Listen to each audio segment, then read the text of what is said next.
Hello दोस्तों, IRFC के बारे में इस वीडियो में बात करेंगे। इसके बिजनेस मॉडल को समझेंगे, कितना सस्टेनेबल है, सस्टेनेबल नहीं है, उसको हम समझने की कोशिश करेंगे। आईआरएफसी प्रॉफिट मेकिंग है या लॉस मेकिंग है, उसको हम जानने की कोशिश करेंगे। लेकिन सबसे पहले इसके स्टॉक प्राइस पर नजर डालते हैं। देखिए, पिछले साल जनवरी में ही इसका आईपीओ आया था और अगर आप रिटर्न देखें तो ऑलमोस्ट फ्लैट रिटर्न है। इनफैक्ट थोड़ा सा नेगेटिव रिटर्न भी है आईआरएफसी का।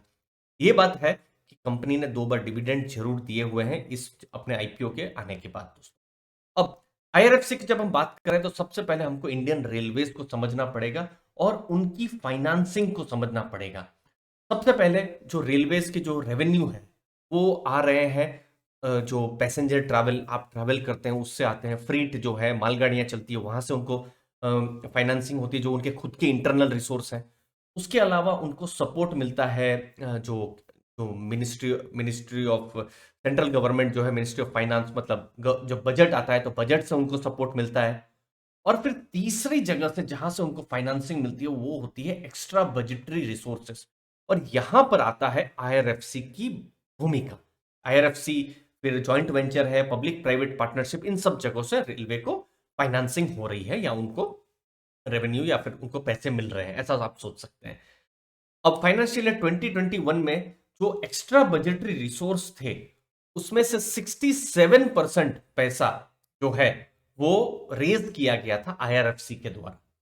अब आईआरएफसी यहां पर हम एक चीज समझ रहे हैं कि अगर रेलवेज ग्रोथ करेगा तो आईआरएफसी कहीं ना कहीं ग्रोथ में आएगा ही, क्योंकि एक्स्ट्रा बजटरी रिसोर्स, क्योंकि बजट में ऐसा भी इतना बड़ा बजट नहीं होता है कि सब कुछ रेलवे को उनकी जो भी है उनके डेवलपमेंट के काम पूरे हो सके, तो एक्स्ट्रा बजटरी में पैसा रेज करना है। अब आईआरएफसी की कहां पर बिजनेस मॉडल कैसे काम करता है, देखिए।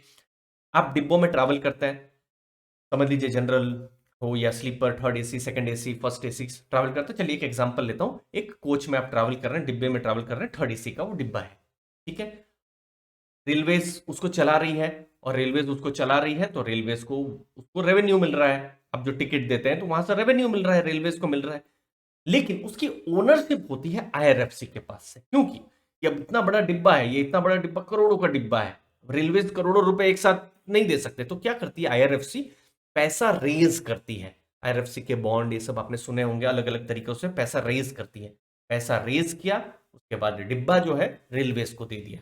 अब रेलवे क्या करेगी, आईआरएफसी को लीज में लिया है तो उनको रेंटल उनको देती रहेगी। आईआरएफसी को रेंटल मिलता रहेगा, आईआरएफसी को रेंटल मिलेगा, पैसा मिलेगा रेलवेज की तरफ से, तो वो भी अपने जो भी क्रेडिटर्स है जहां से उनको पैसा रेज किया होता है उनको भी वो पैसा वापस कर देंगे। बस ऐसा ही है बिजनेस मॉडल। और फिर बीच में जो भी उनका जो मार्जिन रहेगा, नेट इंटरेस्ट मार्जिन, वो रहेगा, वो आईआरएफसी के पास में रहेगा। तो ये 30 ईयर्स की जनरली लीजिंग होती है। जो एसेट्स जो है रेलवे के, ये 30 ईयर्स के होते हैं। 15 साल का प्राइमरी लीज पीरियड, वहां पर रेंटल मिलता रहता है और फिर बाद में नॉमिनल अमाउंट देके 30 ईयर्स तक वो डिब्बे गाड़ी चलती रहती है। बहुत ज्यादा चांसेस है कि आप जो कोच में ट्रैवल कर रहे हैं, चाहे वो थर्ड एसी, सेकंड एसी, कोई भी हो, 84% जो है, बहुत ज्यादा चांसेस है कि वो आईआरएफसी के द्वारा फाइनेंस्ड है। वैगन्स की जब हम बात कर रहे हैं तो 82% है। लोकोमोटिव्स की बात कर रहे हैं तो 89% है। थोड़ा सा पुराना डेटा है, बट मुझे नहीं लगता कि बहुत ज्यादा चेंज हुआ होगा। बट बात वही है कि आईआरएफसी की एक बहुत बड़ी भूमिका है जब हम रोलिंग एसेट्स जो है, रोलिंग एसेट मतलब यही डिब्बे, कोचेस है, लोकोमोटिव्स है, वैगन्स है, वहां पर जो भी रेज किया है, क्योंकि रेलवेज एक साथ उतना पैसा नहीं दे सकती है, तो आईआरएफसी के द्वारा पैसा रेज होता है। तो मुझे ऐसा लगता है कि ये बिजनेस मॉडल जो है, जैसे जैसे रेलवे ग्रो करेगी, और इंडिया में अभी तो देखिए नॉर्थ ईस्ट में भी अब रेलवे ग्रो कर रही है, बहुत सारे जगह में रेलवेज जा रही है, वैगन्स जा रही है, क्योंकि वैगन्स के द्वारा अच्छा रेवेन्यू उनको मिलता है। अभी तो वो क्या बोलते हैं, डेडिकेटेड फ्रीट कॉरिडोर भी आ गए हैं वो कुछ जगहों में। तो रेलवेज अगर ग्रोथ कर रही है तो आईआरएफसी की जरूरत रेलवे को पड़ेगी ही, क्योंकि रेलवे को पैसा, देखिए, आपके हमारे रेवेन्यू से नहीं मिलेगा। सरकार बजट में भी एक लिमिटेड ही पैसा दे सकती है, तो उनको पैसा अगर रेज करना है तो आईआरएफसी की भूमिका बिल्कुल भविष्य में भी रहेगी। और देखिए, रिजल्ट में भी ये दिखता है। सबसे पहली चीज तो इनका एनपीए 0 है, क्योंकि कस्टमर कौन है, रेलवेज है। तो रेलवेज मतलब पैसा वापस नहीं दे वो तो मतलब बिल्कुल एक तरीके से गवर्नमेंट पैसा वापस ना दे, तो वो ऐसा बहुत लो रिस्क मॉडल हो गया है। 32% के हिसाब से एयूएम इनके ग्रोथ हुए हैं और टैक्स लायबिलिटी भी इनकी 0 है। ये मैं डेटा बता रहा था जो आपको कि 67% जो भी एक्स्ट्रा बजटरी जो भी है वो रेलवेज का जो भी खर्चे हैं तो वो आईआरएफसी के द्वारा हो रहे हैं। और आप देख रहे हैं पिछले कुछ सालों में कि ये इनफैक्ट बढ़ ही रहा है, 24, 33, 39, 40, 60, पिछले साल 67% करके था। मतलब रेलवे ने इतना खर्चा उनको करना था और फंडिंग आईआरएफसी के द्वारा हुई थी। और फंडिंग किसके लिए? जो हमने बात की रोलिंग एसेट्स, मतलब लोकोमोटिव्स है, वैगन्स है, उसके लिए। मुझे उम्मीद है शायद आप बिजनेस मॉडल को और अच्छे से समझ पा रहे हैं। 21-22 का भी डेटा आएगा तो वो मैं आपको बता दूंगा। Q3 इसके लिए बहुत इंपॉर्टेंट रहेगा। अब कंपनी प्रॉफिट कर रही है कि नहीं, अब देखिए सब कुछ बढ़िया रहता है लेकिन प्रॉफिट ही ना करे तो क्या करने का। तो देखिए पिछले साल प्रॉफिट था $594 मिलियन, मतलब ये 4,300-400 करोड़ के आसपास का प्रॉफिट आ रहा है। 4,000 करोड़ से ऊपर प्रॉफिट मुझे लगता है बहुत बड़ा नंबर है, बहुत बड़ा प्रॉफिट है। अगर ये 6 महीनों की बात करें तो ये $404 मिलियन का ये प्रॉफिट है। तो मैं अप्रोक्सीमेटली मुझे लगता है ये 2,900 करोड़ के आसपास का प्रॉफिट है। ये 6 महीने, अप्रैल से सितंबर। Q3 का रिजल्ट आने वाला है, आएगा तो मैं उसके बारे में भी आपका एनालिसिस करूंगा। तो प्रॉफिट कर रही है, प्रॉफिट कर रही है, इनकम भी कर रही है, लोन्स भी है, लोन आउटस्टैंडिंग मतलब जो जो उनका जो पैसा है जो वापस करने का है तो वो भी है।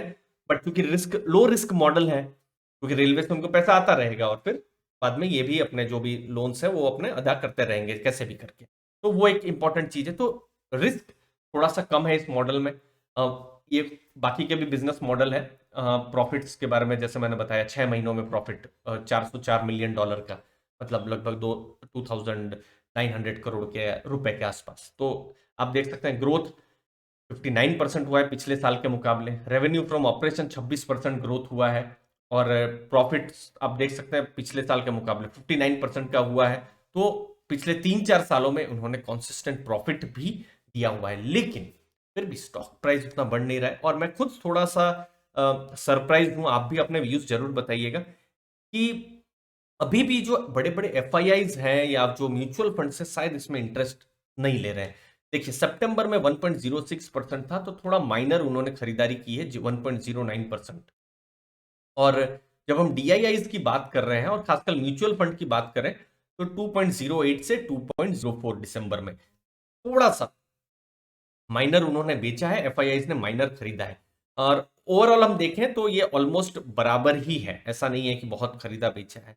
तो इस जब तक बिजनेस अच्छा चल रहा है तब तक तो ठीक है। अगर लॉस मेकिंग कंपनी होती तो शायद कुछ रेड फ्लैग्स होते हैं, लेकिन कंपनी प्रॉफिट भी कर रही है और रेलवेज के लिए बहुत ही इंपॉर्टेंट बिजनेस है। लेकिन हाँ ये बात भी सत्य है कि स्टॉक का प्राइस भी आगे नहीं जा रहा है। मुझे ऐसा लगता है एफआईआईज डीआईआईज में अभी भी शायद उतना इंटरेस्ट नहीं दिखाया हुआ है आईआरएफसी पर। बट बहुत ही इंटरेस्टिंग रहेगा अगले कुछ महीने कि क्या वो इसमें इंटरेस्ट दिखा रहे हैं। Q3 का रिजल्ट का बिल्कुल इंतजार रहेगा। अपने व्यूज जरूर बताइए। पर्सनली मुझे ऐसा लगता है कि ये थोड़ा अंडर वैल्यूड स्टॉक है और फ्यूचर में जो इन्वेस्टर्स हैं शायद इसमें इंटरेस्ट दिखाएं, नहीं भी दिखा सकते हैं। बट एक रिस्क फ्री बिजनेस मॉडल है, डिविडेंड पेइंग कंपनी है आईआरएफसी। और बाकी के जो मैंने एडवांटेजेस डिसएडवांटेजेस दोनों बताए हैं तो उस हिसाब से मुझे उम्मीद है कि आपको भी वैल्यू मिली होगी, आपको भी एजुकेशन और लर्निंग हुई होगी। धन्यवाद आपके टाइम के लिए दोस्तों। वीडियो अच्छा लगा तो जरूर लाइक शेयर सब्सक्राइब कीजिए।